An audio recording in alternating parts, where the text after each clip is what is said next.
microphone, please. Mr. Laxman Das.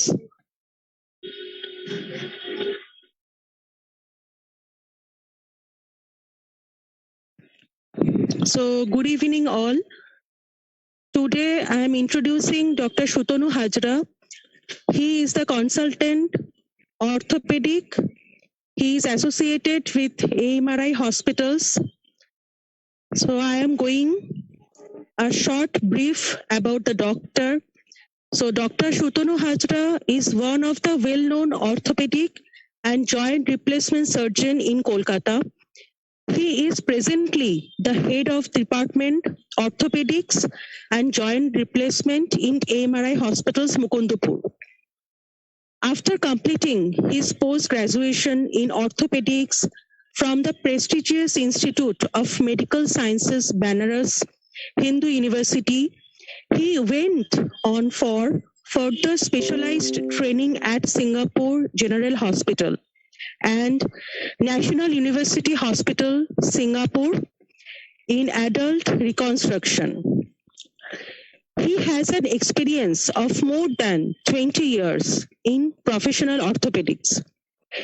His specializations are joint replacement surgery, sports injury, sports medicine, trauma, and fracture treatment. He is known for providing excellent patient care and outcome in both routine and complicated joint replacement and trauma cases. He has been faculty and instructor at many national and international courses, along with good academic publications in this field. He has also been a teacher for orthopedic postgraduate courses for DNB orthopedic trainings. So today all are welcome in the webinar, and now I am requesting to continue the session. I am requesting Dr. Shutanu Hajra to continue the session.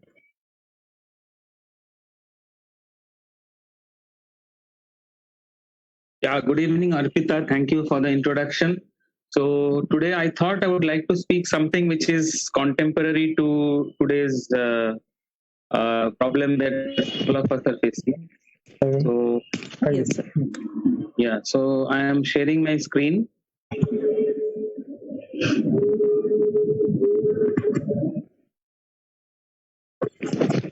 Yes, sir. It can be visible, sir.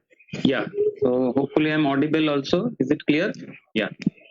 Yes, everybody, can you listen? Are you listening, Dr. Shutanu Hajra, everybody? I think Okay. yes. Yes. So, what I chose is a very relevant topic of today. That is, how do we go about with orthopedic treatment during the pandemic?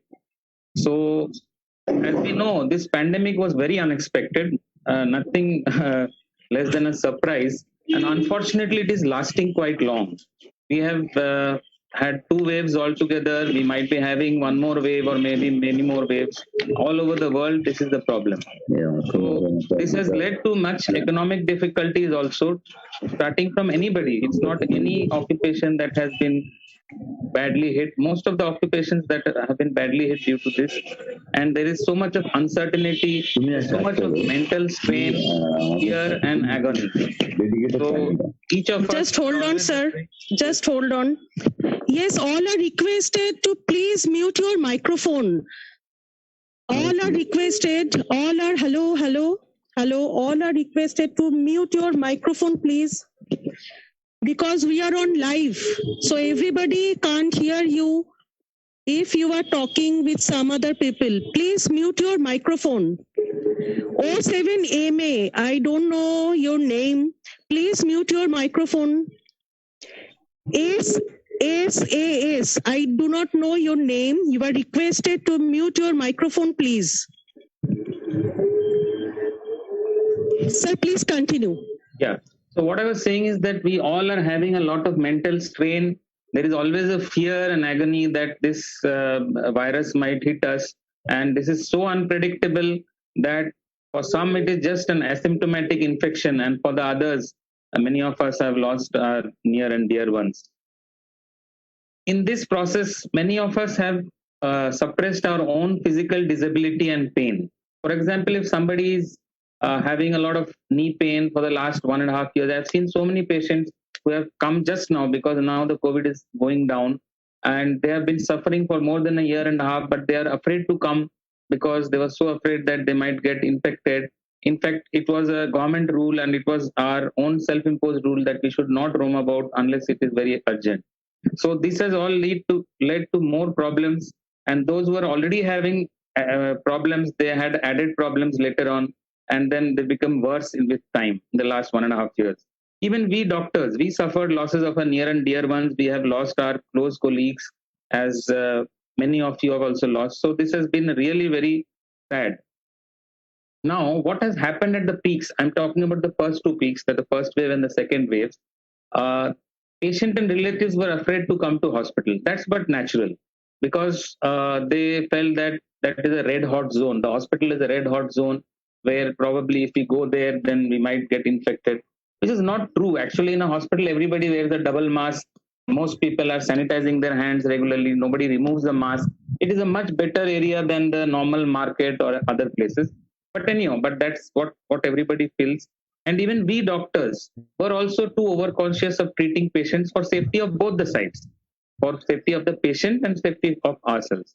Now, how to proceed for safe orthopedic treatment from both sides?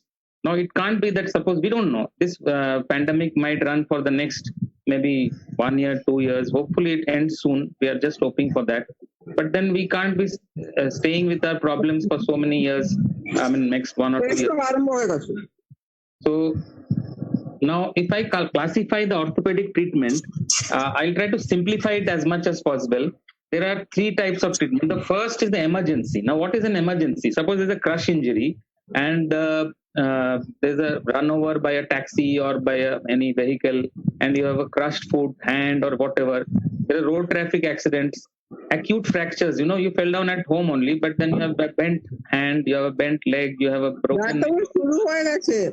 So these acute fractures with deformity, they are causing pressure on blood vessels and nerves, which might lead to danger to the limb. So this is one type of cases that we get, that is emergency. Now the second case is semi-emergency. Now semi-emergency is like a low velocity injuries like neck tumor fractures. We fall down from the bed. Some elderly patient goes to the bathroom and slips. This is a very common fracture. We have so many patients coming regularly with this problem, especially in the elderly. And there are minor fractures. Maybe that's not a major fracture, but definitely there is a fracture. Or there might be acute exacerbation, or what you can say acute increase in symptoms of chronic conditions like arthritis. Somebody has a bad knee arthritis, and then suddenly she has developed a very swollen knee, very painful knee, or maybe a acute shoulder pain. The patient had that problem earlier, or maybe a low back pain which was mild, and then suddenly he or she had acute pain which went down her limbs and all that, compressing on the nerves. So these things are what is we call semi-emergency. Now the third is elective. Elective means there are long-standing problems. We know that some patients have that. They also know, the patients know that they have a bad knee, they need a knee replacement, they have a bad hip, they need a hip surgery, they have long-standing spinal problems for which somebody might have already advised surgery before the pandemic or maybe during the pandemic. And there are some deformities, etc., in children or in adults which need correction, which may need some reconstructive or replacement surgery. So these are the three categories mainly which we can classify: the emergency cases, the semi-emergency cases, and the elective cases. Now coming one by one, the emergency cases which I had told is the crush injury, road traffic accident, acute fractures with severe deformity which are causing danger to the blood vessels and nerves. Now, how to go out them? These are life-threatening or maybe limb-threatening. That is, it is dangerous for the limb to be kept in that bent position for few days. So these need urgent attention and maybe immediate hospitalization.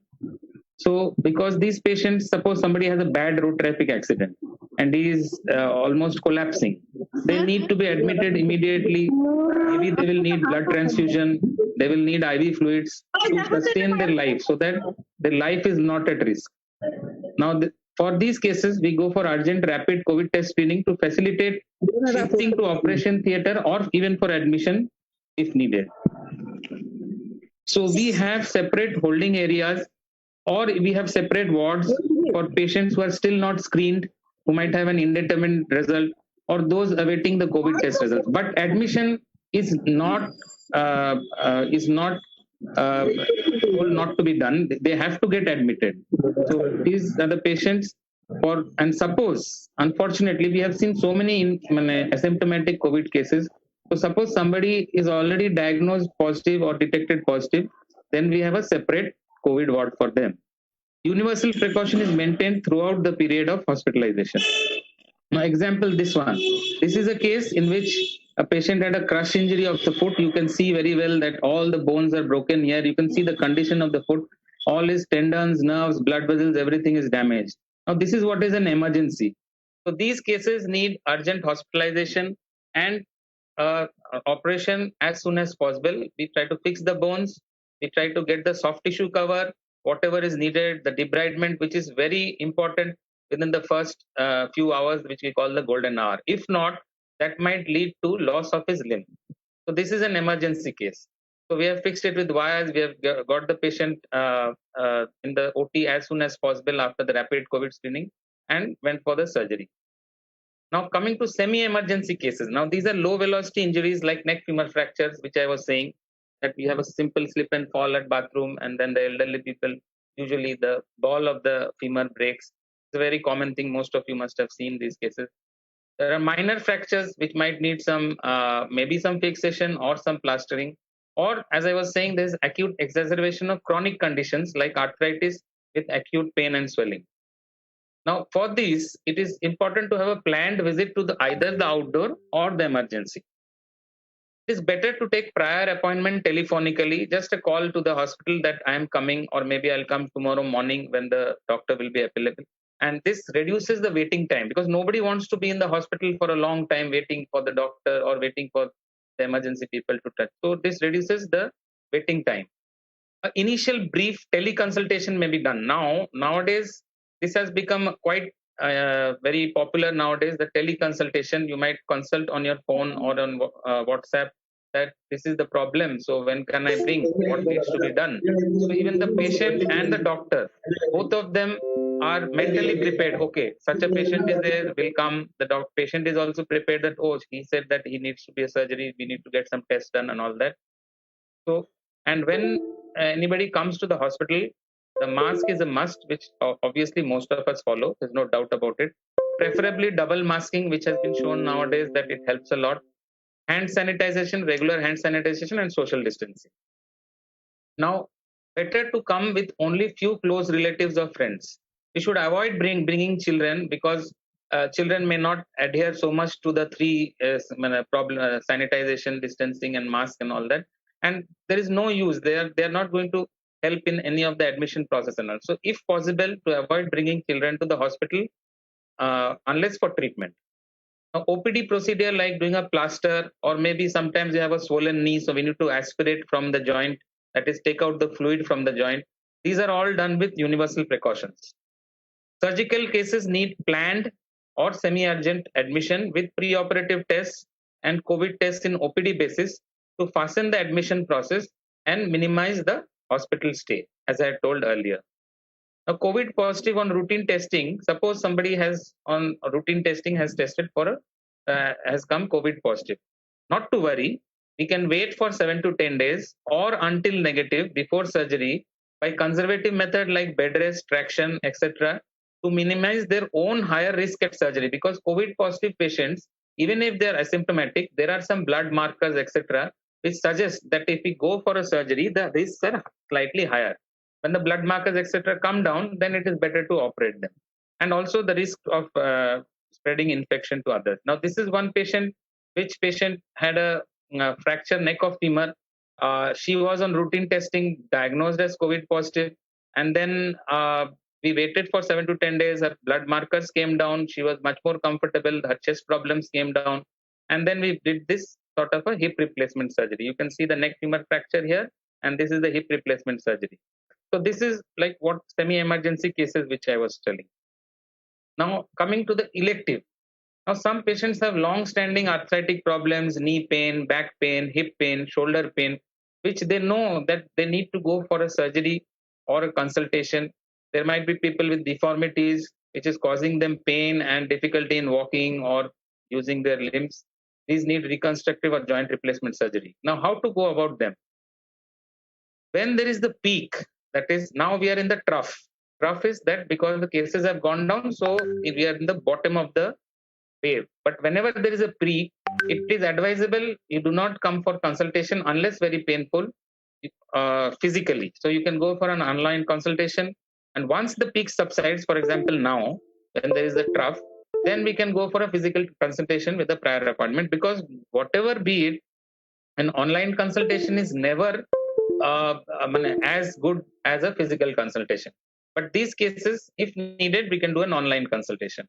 Mask, again, I say, repeat the same thing. Whenever they come to the hospital, have to wear mask, preferably double mask, hand sanitization, and social distancing. Now, if any recent COVID infection, suppose a patient had a COVID infection recently at home, he was treated maybe at home or maybe in any hospital. For these cases, which are elective cases, we have to wait for higher risk in elective surgeries due to elevated blood parameters like CRP, D-dimer, etc. So once these settle down, then it is much safer for the patients, from the patient's point of view, to go ahead for the surgery. We can continue the regular medicines as taken before. Do not stop your regular medicines in the pandemic if you have a delay in consultation. Or you might do an online consultation, and then the doctor will tell you to go for the medicines which are needed.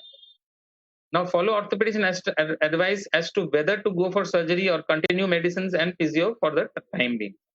Do not neglect severe pain and deformity, because if that is so, you might land up in a fall and then you become a fracture case, which becomes into the semi-emergency category.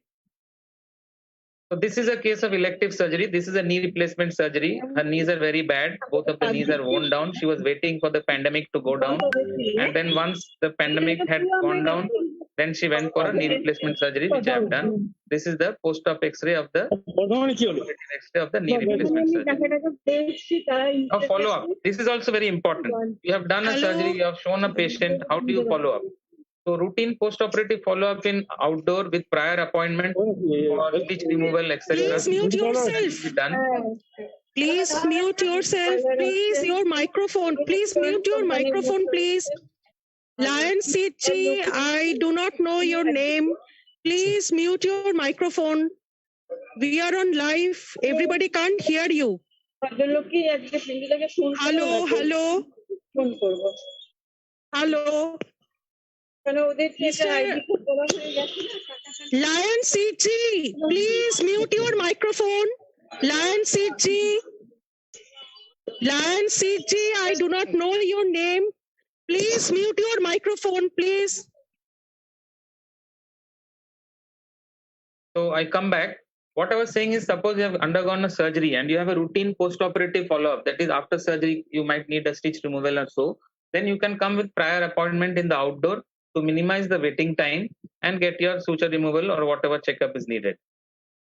For those which are not surgical cases, where physical presence is not mandatory, we can go for an online follow-up or teleconsultation, as I was suggesting. Now, we also are trying to do in this way, we are staggering a follow-up. That is, we are increasing the distance. Suppose normally I would have seen the patient at 1 month. Now we say you can come up 1.5 or 2 months, if not very necessary, to minimize the visits to the hospital or clinic. A post-op physiotherapy and rehabilitation is a must for most of the cases of joint replacement or most of the orthopedic surgeries, and they may be done at home following universal precautions on both sides. That is, the therapist who comes at home has also to be masked and take universal precautions like hand sanitization, etc. And the patient and their relatives also need to take universal precaution when that person comes at home. Now, there are certain post-COVID complications sequelae. Many patients are coming with it. many patients have this myalgia, that is muscle pain and fatigue post-COVID infection. They have bone pain, they have knee swelling or joint swellings, which is a common sequel for many of the post-COVID patients. These settle down with time. We give some certain medicines. If it is very painful or swollen, then we can aspirate or take out the fluid from the joint, and other methods which we use. Now, there is a small A of avascular necrosis of hip. AVN means that the ball of the femur gets dried up, and this causes pain in the hip. Now, this is a long-term sequel or complication of anyone for any reason, not only COVID, who has been on high-dose steroids. And these present with hip pain and restriction of movements of hip. If there is any problems of such, then you need to visit your orthopedic doctor, and he will advise accordingly. For early stages, we need conservative management. Late stages may need intervention. To summarize, in a nutshell, what I would say, emergencies need immediate attention. They need to come to the hospital as soon as possible. Hospitalization, blood transfusion, fluid, whatever is needed, and if there is an emergency, that has to be done. Semi-emergencies, as I said. Mr. Chandan Chatterjee, please mute your microphone. Mr. Chandan Chatterjee. Yes, sir. Please continue. Yeah, semi-emergencies, as I said, with minor fractures or with neck femur fractures or fractures which don't need immediate surgery, they need to come as a planned admission or planned OPD checkup, outpatient checkup, and then accordingly whatever is needed would be advised. For elective, the best time is the trough of the wave, that is when the cases are minimum. So in that case, for example, now the cases are minimum. So it is better to get those surgeries done now. The joint replacement surgeries we have been waiting for many months or maybe a year or more. And we should avoid this during peaks. During peaks, it is not important. It is important to avoid coming to the hospital for elective surgeries. But definitely, if there is some acute problem, as I had said, then we have to visit the hospital, because otherwise it might land up in a fall or something and then a fracture, and that becomes a big problem, and then it comes in the semi-emergency category. Hospitals are actually safe place, which I was mentioning earlier. Their maximum precautions are taken by all. Everybody wears mask. Most of us wear double mask. There is thorough sanitization. There's always cleaning. All the door handles and everything are regularly cleaned with disinfectants. It is much safer than malls and other crowded areas where in general people let their guards down. They remove their mask for eating and all that. But I'm not saying, but what I'm saying is that hospitals are the place which are actually safe, which people have always thought it is a red zone. If I enter the hospital, probably I'll contract COVID. Online consultations, whenever necessary, is definitely helpful, both for the patient and the doctor, so that we can minimize contact. Thank you.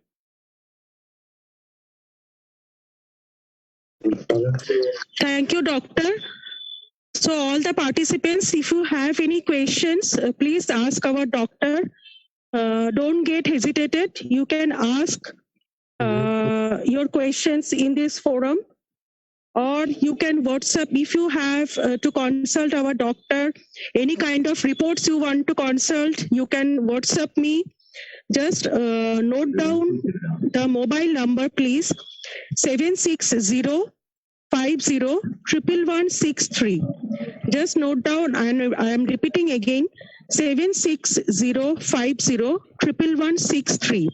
You can WhatsApp me in this number. Any kind of reports you can consult with Dr. Shutanu Hajra.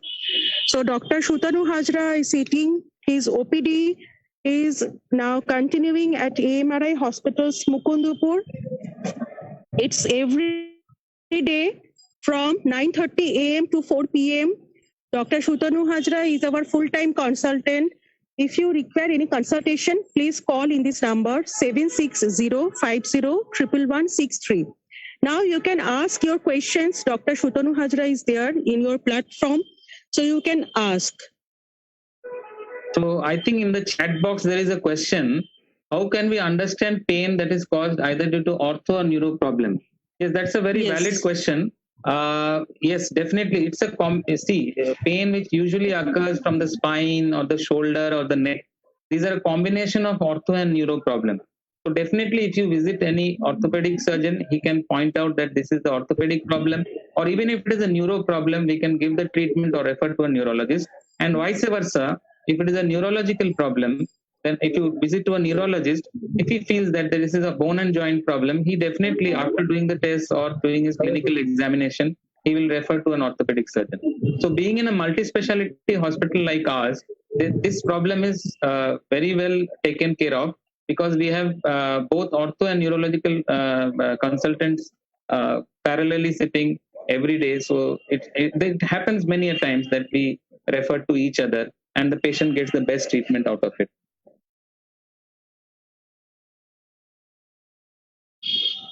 One person is there, SAS. So what is your good name, sir? Hello? One person has raised his hands. Mr. SAS, I do not know your name. You can ask. I think he should unmute himself. That's why we are unable to hear him. Yes. Mr. SSAS, you can unmute, yes. Peter, good evening. Good evening, good evening. This SSAS, that means this Social Service and Awareness Society, this situation in Damdam. Okay, thank you, sir, for joining. Yeah, sir. Peter, not only myself, 1,500 people is there. So. Oh, excellent. So this is your very, very valuable speech. And really thanks to doctor, and next time we will contact you. And another request to you, just this type of this message and this Zoom meeting, please you will arrange it in future, and just link arrange to send, and then we will try to attend this type of social message and this Zoom meeting. Thank you all. Hello. So anybody have any questions? Yes. I have a question. Yes, ask. Yes, madam, tell me. Hello, madam. I am Dr. Mondal. I am Dr. S.K. Mondal. আজ বাংলাতে বলছি। আমার নি joint replacement operation আজ থেকে 12 বছর আগে হয়েছিল সিএমসি ভিলোরে, বাইলেটারাল নি জয়েন্ট। তারপর সেখানে বলা হয়েছিল যে কোনো minor surgery, even boil, furuncle, etc., or dental treatment like carriage or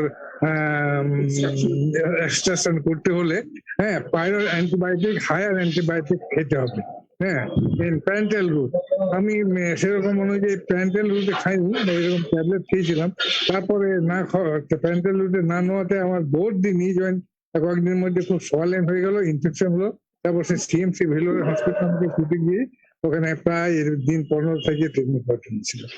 এখন আমার ডেন্টাল এখন প্রবলেম হচ্ছে, আমার দুটো দাঁত নড়ছে। ডেন্টাল সার্জনকে আমি দেখিয়েছি, তারা এক্সট্রাকশনের জন্য অ্যাডভাইস করেছে। তো এই অবস্থায় এখন কি ওষুধ আমি পায়রার এক্সট্রাকশনের ট্রিটমেন্ট করবো? আমি জেনেক্স ভ্যালি জোকাতে থাকি। তো আপনার কোয়েশ্চেনটা যেটা আমি বলি যে ডেন্টাল সার্জনকে জানাতে হবে যে আপনার একটা এরকম নি রিপ্লেসমেন্ট হয়েছিল, সেটার জন্য আপনার সবসময় একটা হায়ার রিস্ক থাকে ফর এনি ডেন্টাল প্রসিডিয়ার। সেই কারণে আপনাদেরকে ডেন্টাল সার্জন যে ব্রড স্পেকট্রাম অ্যান্টিবায়োটিক দেবে সেটা কন্টিনিউ করে করাকালীন উনি তখন বলবে আচ্ছা এতদিন কন্টিনিউ করার পরে আপনি এখন সেফলি ডেন্টাল রিমুভালটা করতে পারেন, আর তারপরেও হয়তো কিছুদিন উনি অ্যান্টিবায়োটিক দেবে। তাতে আমাদের মিনিমাইজ হবে মানে risk for infection in the joint. না, আমি ডেন্টাল সিএমআর হসপিটাল ডেন্টাল সার্জনকে কনসালটেশন করেছি। হ্যাঁ, তো উনি অ্যান্টিবায়োটিক দিয়েছেন। না, অ্যান্টিবায়োটিক উনি আমাকে তার আগে ওই সিএমআর হসপিটালে কি ডাক্তার নাম কি জানো? ডাক্তার সরকার গতবার দেখিয়েছিলেন, উনি ওনার কাছে রেফার করেছেন। ডেন্টাল অর্থোপেডিক সার্জন কাছে, সে আমি যাবো আর কি। কিন্তু এটা কি অ্যান্টিবায়োটিক, মানে কত হায়ার অ্যান্টিবায়োটিক দিতে হবে? না, এটা ডিপেন্ড করে। ইউজুয়ালি ব্রড স্পেকট্রাম অ্যান্টিবায়োটিক দেওয়া হয়, যেমন ধরুন অগমেন্টিন বা similar kind of broad spectrum, মানে যেগুলো অনেকগুলো মানে অর্গানিজম বা মাইক্রোবকে একসাথে মানে সাবমিট করতে পারে, কি বলে, আচ্ছা এটা ওরাল নিলে হবে না? ওরাল নিলেও হবে, কিন্তু যদি আপনার রিস্ক অফ ইনফেকশন হায়ার থাকে তখন আইভি অ্যান্টিবায়োটিক নিতে হবে। দ্যাট ডিপেন্ডস আপনার দাঁতের ইনফেকশনটা কতটা আছে তার উপরে। দাঁতের তো খুব একটা ইনফেকশন, তাহলে ওরাল নিলেই হবে। সেটা আপনাকে অর্থোপেডিক সার্জন অ্যান্ড আপনার ডেন্টাল সার্জন দুজনই একই কথা বলবে। They will give you a broad spectrum antibiotic.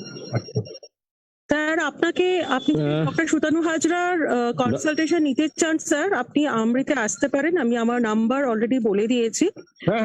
Is also orthopaedic surgeon. আপনি আমার নাম্বারটা আরেকবার নোট করে নিতে পারুন, 7605011163। আপনি আমার সাথে যোগাযোগ করে আমৃতে স্যারকে দেখিয়ে নিতে পারেন। Dr. Shantanu, may I ask you a question? There's one more question in chat box. I'll come to that later. Please. It's a direct question, Dr. Shantanu. I'm Dr. Chandan. Yes. I'm from ESI Joka. I'm attached to that. That much is, my identity for the moment. Yeah. I have two questions, Shantanu. One is,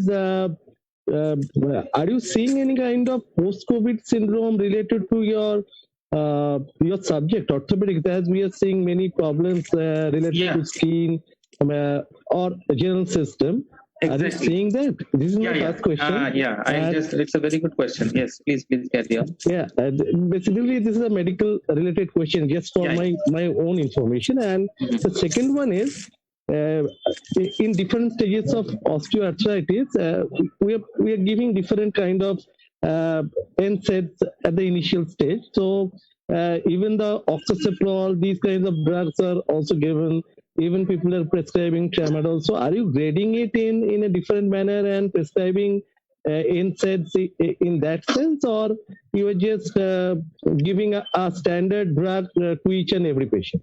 That is my question. Two questions. Oh, thank you, sir, for the questions. I'll come to your first part. I had in a slide shown what are the problems that patients are coming. In fact, today I saw one patient who had a COVID infection in June end, I think. He said about 6 weeks. And he now presented with a swollen knee. His ESR, CRP and counts are still raised, even though they have come down significantly from before. So this is what I was mentioning in my slide. The first and most important thing is the weakness, fatigue and muscle pain and bone pain, which is occurring with many patients who have been affected moderately or severely with COVID.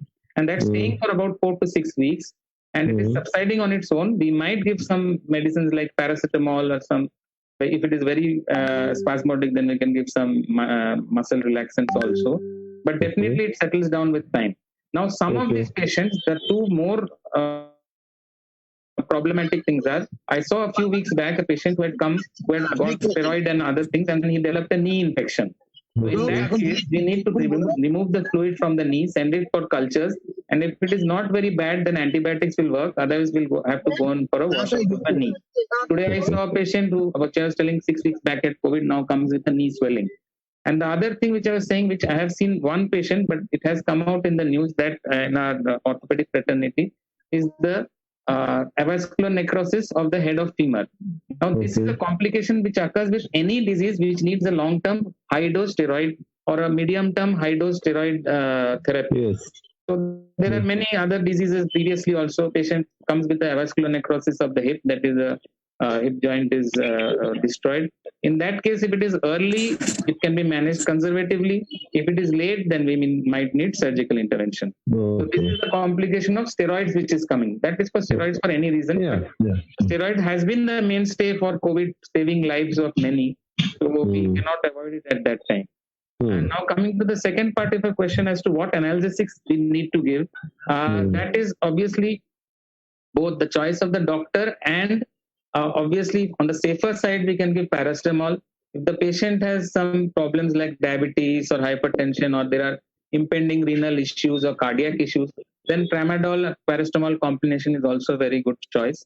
So basically these are things, but if somebody does not have all these problems, if you want a better analgesic effect, then we can go for diclofenac, aceclofenac and other medicines. And along with it, the exercises, physiotherapy, and obviously there are certain restrictions if somebody is in moderate to severe osteoarthritis, like he or she should not sit on the floor, etc. Thank you so much, and hope to meet you one day. So there is a question in the chat box from Mr. Yes, Dileshwar Dasgupta, who has said that he's suffering from chronic rheumatoid arthritis, tried a lot of medicines but didn't get any kind of relief. So now rheumatoid arthritis is a very chronic disease. It is a disease which stays for many years. It's actually not curable, but it can go into remission. So you need to see an orthopedic surgeon or a rheumatologist, specialist rheumatologist, and then according to what is your problem, seeing your reports, there are certain disease modifying drugs that we give, and along with it, sometimes there are certain newer treatments, not very new, but for the past decade or so, is what we call biologicals. But that depends on case to case basis. Some certain tests are needed, whether you are fit for that. And that can only be done if you come for an orthopedic consultation or a specific rheumatological consultation. Sir, one report has come from a Lions Club member, Dev Kumar Das. So I have already forwarded you the report. So Mr. Dev Kumar Das, you are here? Dev Kumar Vishwas.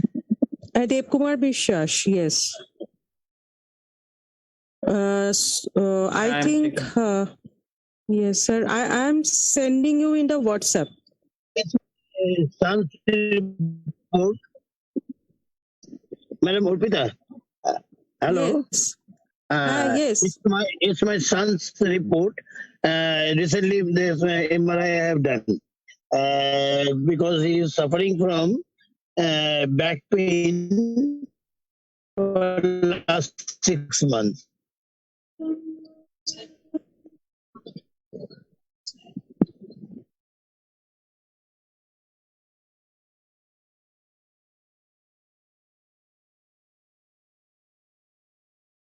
So one thing is that where is he? Is he in Kolkata? See, there are some MRI findings. Yes. There are some MRI findings which needs to be addressed. But before that, we need to see him physically. We need to check him clinically. It's not only the MRI findings, because see, with certain MRI findings, if the clinical symptoms are not what we check is not okay, then it's okay. Then we can go for conservative treatment. But if it is really a problem, then we need to check him physically and then accordingly advise whether he needs some intervention or not. All interventions does not mean that you need to go for a surgery, but if you need some medicines or intervention, that we can check once we check him physically. So if there is time to come down, we'll see in detail. Okay. Okay. I'll talk to Madam Urpita, and I'll let you. She will let you know. Sure. I'll make an appointment. You are available in Mukundapur only, no? Yes. I am there from 9:30 to 4 all days, preferably by prior appointment. Okay. On Saturday, Sundays, are you available? Not Sundays, up to Saturday. Up to Saturday. Okay. Thank you very much. Thank you, Mr. Vishwas. Anybody has any questions? Hello? Yes, anybody has any question?